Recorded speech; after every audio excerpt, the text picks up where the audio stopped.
bagian pertama, kita akan membahas biografi dari Imam Al-Ghazali dan Ibnu Taimiyah. Imam Al-Ghazali lahir pada tahun 1050 Masehi di Tus Persia dan wafat pada tahun 1011 Masehi di Tus Persia. Beliau adalah seorang ulama, filsuf, dan sufi besar dalam tradisi Islam. Dijuluki sebagai Hujatul Islam, ia berkontribusi dalam mempertemukan filsafat, teologi, dan tasawuf dalam pendekatan Islam yang mendalam. Karya monumentalnya yaitu Ihya Ulumuddin, yaitu menghidupkan ilmu agama, menjadi panduan penting dalam memahami hubungan antara ilmu syariah dan akhlak. Ia juga menulis Tahfudz Al-Falasifah, yaitu kerancuan para filosof yang mengkritik beberapa konsep filsafat Yunani yang dianggap bertentangan dengan Islam. Selanjutnya ada Ibnu Taimiyah. Ibnu Taimiyah lahir pada tahun 1263 Masehi di Haran, Turki dan wafat pada tahun 1320 Masehi di Damaskus, Suriah. Beliau adalah seorang ulama mazhab Hambali yang dikenal karena pemikirannya yang mendalam dan tegas dalam mempertahankan kemurnian ajaran Islam. Ia menentang praktik-praktik bid'ah dan menyerukan kembali kepada Quran dan Sunnah. Karya-karyanya seperti Majmu' Fatawa dan Al-Aqidah Al-Wasithiyah menjadi rujukan penting dalam reformasi Islam, menekankan tauhid, penegakan syariah, dan kritik terhadap penyimpangan dalam praktik keagamaan. Lalu, pemikiran Al-Ghazali tentang perekonomian sangat relevan hingga kini. Menurutnya, pasar berkembang secara alami untuk memenuhi kebutuhan manusia melalui pertukaran sukarela, di mana perdagangan memberikan nilai tambah dengan memastikan barang tersedia di waktu dan tempat yang tepat. Dalam aktivitas produksi, Al-Ghazali menekankan pentingnya kerjasama dan tetap mengikuti nilai-nilai Islam untuk mencapai kepentingan bersama.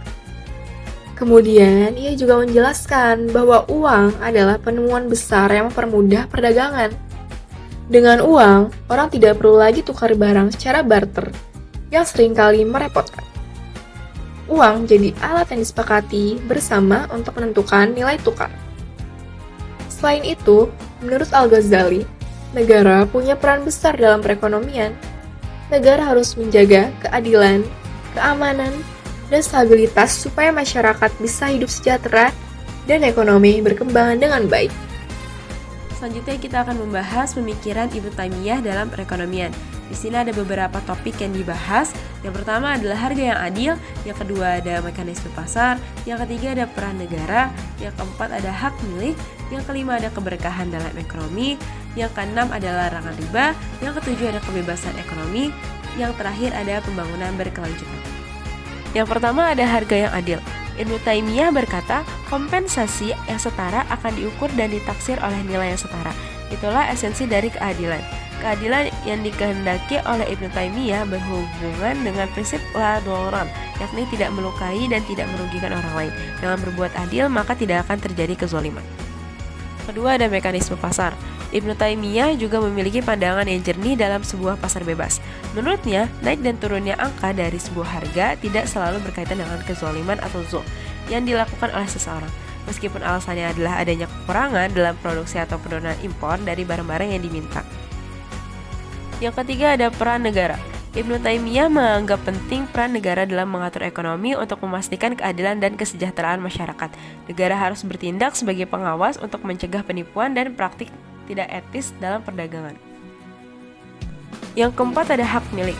Menurut Ibnu Taimiyah, penggunaan hak milik dibolehkan sejauh tidak bertentangan dengan prinsip-prinsip syariah. Setiap manusia memiliki pilihan untuk menggunakan hartanya secara bermanfaat dan melindunginya dari pemborosan, tidak menggunakan secara berlebihan untuk tujuan mewah. Ada 3 jenis hak milik, yaitu hak milik individu, hak milik sosial, dan hak milik negara. Yang kelima ada keberkahan dalam ekonomi. Ibnu Taimiyah menekankan pentingnya niat yang baik dalam kegiatan ekonomi. Beliau percaya bahwa keberkahan dalam rezeki sangat dipengaruhi oleh niat dan cara seseorang dalam mencari nafkah. Yang keenam adalah larangan riba. Ibnu Taimiyah berargumen bahwa praktik riba tidak hanya merugikan individu, tetapi juga dapat merugikan masyarakat. Beliau melarang pengambilan keuntungan dari ketidaktahuan salah satu pihak yang berakad. Yang ketujuh ada kebebasan ekonomi. Ibnu Taimiyah mengakui pentingnya kebebasan dalam aktivitas ekonomi. Beliau percaya bahwa pasar bebas jika diatur dengan baik dapat menghasilkan kemakmuran. Yang terakhir adalah pembangunan berkelanjutan.